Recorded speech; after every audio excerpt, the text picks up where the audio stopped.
Happy Halloween from Cards and Cardboard. Ha ha ha! Praise Cthulhu.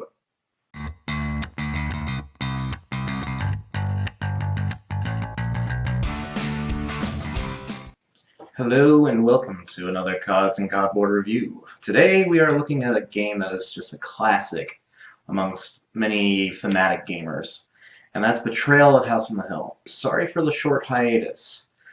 Today we're looking at a game that is a classic among many Ameritrash players, or a thematic, or Ameritrash, whatever vernacular you want to use for that.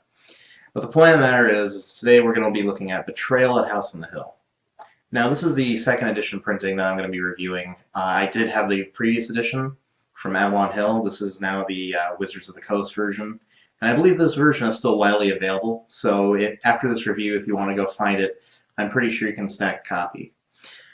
Now, this game has kind of been really well loved in my group because it's pulled out every year around Halloween, and then even then we still pull it out every now and then just so it's something new to try out and it's a lot of fun.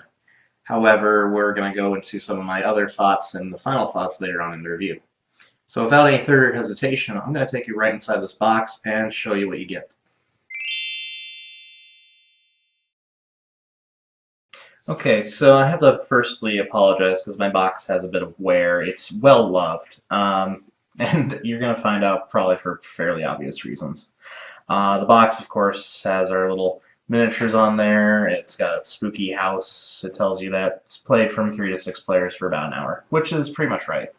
So inside, you got a number of different components here that starts with your building tiles, such as the introductory entrance hall area, as well as your top, upper landing, and basement tiles for later, which are unmarked on the back.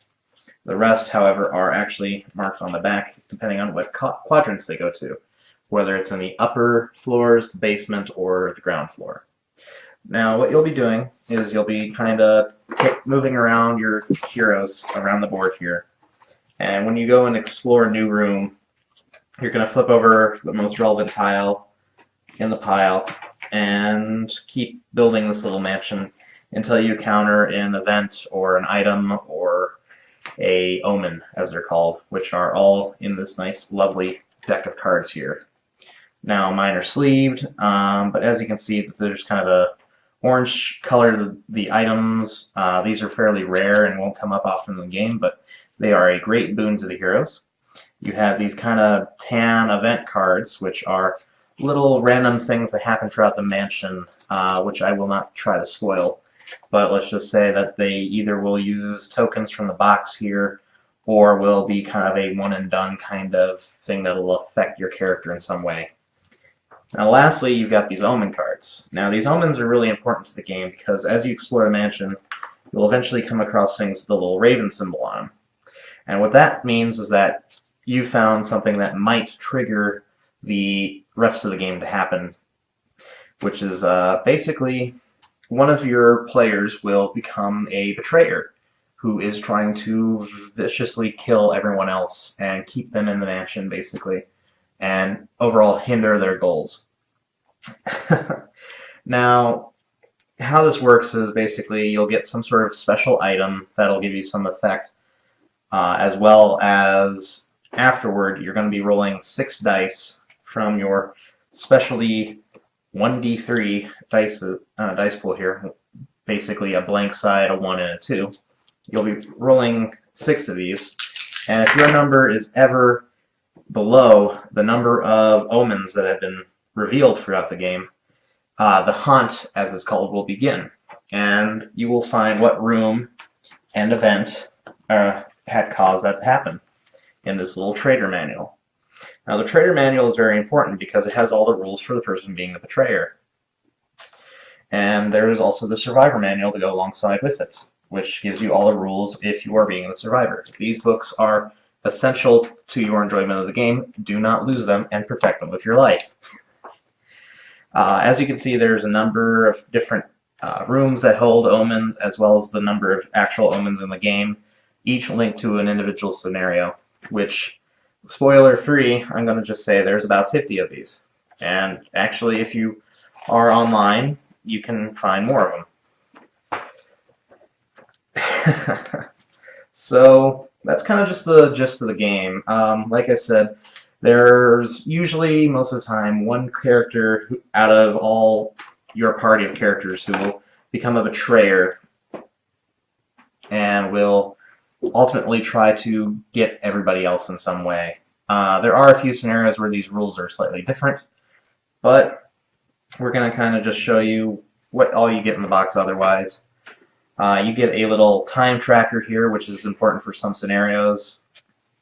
You get a multitude of different tokens here, which are very very poorly sorted in my box because honestly I never really found very good reasons for sorting them other than keeping the slightly larger creatures away from the slightly smaller numbered creatures. And honestly, the creature tokens pretty much are just an icon and a number, so you don't have to worry about those as much, keeping those separate. However, things like Frankenstein or a witch or other creatures are very important to keep separate. You also have square tokens here, which represent various objects you will find inside of the mansion. Sometimes there'll be things like secret staircases or slides or just weird things that you'll find in the mansion. Otherwise, you've got little triangle ones, which are requirements for sometimes completing the goals against the betrayer. These are just little ways of marking that you've completed them. And then you also have these little hexagon or pentagon tiles, which represent that there's an item on the floor. Usually you're going to find some way of linking a dropped item in the space where somebody left it if they happen to die or drop it for various reasons, or someone knocks it out of their hand. So here's what's left, what you got here besides a whole bunch of building tiles. You've got your characters. These are represented by, again, a pentagram-shaped little thing here. Pentagon, rather. Sorry, it's phonetic. Each side has actually two different characters on them, which will represent which character they are currently inhabiting the mini for. But the little girl will always be the little girl. The professor and the priest are always the same character. The little boy, the the slightly older female character, the younger male character, and the younger teenage female character. So you got a nice diverse cast of here. And what basically that affects is that each of the characters has a different number of stats on them, as well as their own kind of storyline where they are in the game. That really only matters when you're dealing with their birthdays and deciding who is the first player to go first at the game. But sometimes it'll also count for certain betrayer things, such as when an event says, oh, Jenny will be the betrayer of this game. If Jenny is in play, then she will automatically become the betrayer for that round. Otherwise, it usually gets some sort of other condition, such as the haunt revealer, which is basically the person who caused the haunt roll to happen and failed it. Now, it also comes with these little plastic markers here that slide up and down the character sheet to represent where they are on the stats. So, for instance here, Jenny's knowledge starts at 3 here, it's her base value, but through events and different conditions, it can actually raise all the way up to 8. But also, it can go all the way down to a skull. And a skull is a very bad thing because basically in this game, you don't die until you hit that skull on any of your tracks. And you're going to be taking damage on one side or the other of your damage tracks here. So this is your physical side and this is your mental side. And if you ever get down to skull on there, when the haunt has already happened, your character will die. Otherwise, they just stay barely alive on there. So you'll never die during the main part of the game until the betrayer causes your demise shortly after. So it's always a good idea to try to keep these stats as high as possible, because whatever number they are will also give you the number of dice that you are actually rolling from the 8-die pool to do any of your actions. And this can also be modified by a certain tokens and items that you'll pick up. So that's something to keep in mind. Um, as I would definitely suggest, these tokens are fairly generic. You can choose to sort these out. I probably need to in time. Um, my only big complaints about the second edition printing over the first one is that these cardboard tiles are just a bit on the flimsy side, and actually have had some warping when I have the game. That was no fault of my own, and I've been working ever since to kind of press them back down. Otherwise, I mean, the minis are really great quality. You can definitely see who you are most of the time. The only exception I feel is between Jenny and Zostra, or whatever characters they are, basically purple and blue. They have a fairly similar look to them from across the table, but if you look at the color, you shouldn't have much problem. But I have known players to kind of mistakenly play the other character when they actually meant the other. So that's just something that we've encountered. Now, this game gets pretty table crazy because there's a few rules to building the mansion, but because it has 3 different floors, you're looking at a lot of these larger tiles coming into effect, and unfortunately a lot of that is kind of just artwork, and honestly they probably could have gotten away with using slightly smaller tiles. Because this is a table eater game. This thing will eat tables like Among the Stars eats tables when you're playing with 4 people.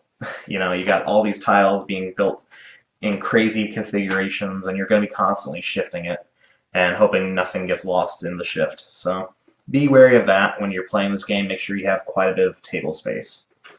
Okay, and now that we're through with the frightful chills of what's inside the box, we're going to kind of go right into our final thoughts here. Now, I'm going to be modifying this past this video where I might have a new rating scale, but for now I'm going to keep going on our classic rating scale. So, obviously the first one is artwork and graphic design. The game has a lot of good things in the second edition that they removed from the first. One of them was just the countless tokens. However, we still have countless token bits in there, and really and truly it's still a piece of artwork and a number, just like the last edition. And ultimately, depending on how frugal you are about using these tokens, you can kind of just substitute them as long as you remember what number belongs to where. As I said earlier in the box, you're probably going to want to keep an eye out for a pen and paper to keep track of monster stats and stuff like that if you become the Betrayer. The cards are a little large, honestly, for their own good, but they have a nice tarot size to them, which is very nice. Everything's pretty well written, very legible. So that, given with the aesthetic of the house and the minis, you're looking at a really pretty looking game after it's all out there. And considering that everything is built as you play, you're going to have a unique mansion every time you play. So that all really blends well with that artwork feel. So we're going to give the go ahead on that, and let's say probably about a 9. Because I can't do much better with this unless they put different colors on most of the cards here, because we have maybe a slight green, a slight orange, and a kind of off tan for the events. It would have been nice to see maybe more diversity in those colors. Whereas the artwork on the actual characters themselves is a little ugly, but you know, it kind of needs to be as well, just because of the nature of this game. And thankfully, from the first edition to the second edition, we no longer have a guy constantly holding his head looking like he's got the worst headache ever. I'll put a little link up here to show you what that cover looked like, just so you'll know what I'm saying there. Alright, component quality. Now, while they did cut down on the number of cardboard bits that you do get from the first edition of the game, the second edition one actually has a few flaws with the cardboard itself. I've had a lot of warping with my tiles, and it's been very hard to try to compress them down. And honestly, I almost think that if you scanned every card, you could actually get away with this game with a single kind of square deck of cards like you'd see in like an Among the Stars or some other game. But also, with that fact, it'd be harder to move around the table, such as things with like the Mystic Elevator. And there's a lot of times where you could have rooms that explode or do other things as well. A lot of tokens in here. The cardboard on the character sliders, as I said in the box, is not the best thing ever. If you find any other way of keeping track of those stats, either using an app or using dice, or I know people actually have made custom 3D printed bits to work with this game. Get your hands on those as soon as you can, because if you really enjoy this game, it's something that's going to help your game last longer and not wear down the components. I have to say the insert works fairly well for what it is, but again, things kind of jostle around there, and all the tokens are pretty much in one spot. So unless you're organizing them, you're going to have to make sure you get like a little Plano box to keep everything separate. I've kind of struggled to do that at this time. I'm going to probably do that in the future. But, you know, just as long as you can keep your big monster tokens separate from the little ones, I think you'll be fine. The miniatures are fairly recognizable. Sometimes you'll have a little complexity in there with the female heroes because some of them do look a little similar. And I've had groups get a little confused about where they are on the map. But hey, it works out well. So components, we're going to go ahead and give it a 6. Cardboard sins are definitely in this game where they're floppy or warped or just something you're going to have to deal with, and you're going to have to really worry about how you store this game. Oh, mechanics and mechanisms. I mean, this game is deviously simple, much like many other American-themed games where you're kind of just moving, resolving something. In this case, usually every time you go into a new room, you're going to hit an event and have to deal with that and stop anyways. So moving around isn't as important until after the betrayal element. Now getting into that, as a person who's played a lot of the modules in this game, some of them are more favorable for smaller groups, some of them are more favorable for larger groups. It'd be nice if someone out there in the board game community kind of put a difficulty scale on there, or some sort of tabbing way that you can kind of separate these. So maybe if you get one that you think is not quite good for your group, you can kind of switch it around or have some new rules to modify that. And of course, from the first edition to the second edition, there's a ton of errata and custom-made rules and house rulings on each of the scenarios. So if you feel like you got a little gypped, I mean, a little bit it could be luck, but it could also be a little bit of design flaws as well. Some of the cards, such as the spear, are much more powerful than many other things. Although, again, getting the right cards and the right items is really hard to do. And as the monster sometimes, or the betrayer, it's sometimes pivotal that you find a way to get them off the adventures, and you have no real tricks that, like in one versus many games, you'd be able to play cards or use special abilities to do so. Sometimes you have access to that, but a lot of times you don't. So it would have been kind of nice to see maybe a few more abilities given to the betrayers every now and then, but I feel like that, again, messes with that balance a little bit too much, and would make the game ultimately longer for it. Now, for a game that you're going to be playing in an hour, the mechanisms work really well, and it's going to be one of those things that you're going to maybe play 1 or 2 games in a single night, and if it's Halloween, maybe switch up multiple people and multiple roles, and see just how well you can do each time. Okay, mechanics, I believe I gave a 7 to. Mechanically speaking, it is not a very unique game. However, there is a lot of luck factor in there that kind of affects. So, replay factor. Replay factor in this game is pretty astronomically high. You're not going to be seeing many scenarios over again, and not to mention the huge assortment of user-created scenarios as well as custom scenarios that you yourself can make. You're looking at a lot of replay value in this game. And what's really great is if you don't want to do a scenario that you've already done, you can go ahead and just turn a page and try a new one. They highly encourage that, and the difference from the first edition to the second edition are just huge because you've got a few in there that have hidden betrayers and other little non-betrayer things where everyone's versus the house kind of thing. So that really varied it up. It was no longer just a one versus many game, as it could also be nobody knows who the betrayer is, or maybe nobody is.